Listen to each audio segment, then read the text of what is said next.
How to reset Face ID on iPhone or iPad. Let's get started.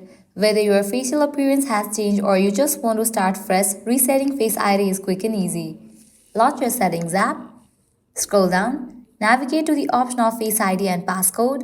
Once you find this option, open it. Now enter your phone's passcode over here.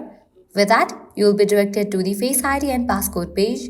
Now over here, you will find this option of Reset Face ID. Go ahead and click on that option. Now click on this option of Set up Face ID. How to set up Face ID? First, position your face in the camera frame, then move your head in a circle to show all the angles of your face. Click on Get Started. You will need to scan your Face ID twice to complete the setup process. First Face ID scan complete. Click on Continue. Face ID is now set up. Click on Done. And that's it. Your Face ID has been reset and reconfigured. Any apps previously set up to work with Face ID will resume functioning with new data. Well, this way you can easily reset Face ID on iPhone or iPad. At the end, if you guys find this video helpful, don't forget to like, share and subscribe to our channel. Thanks for watching.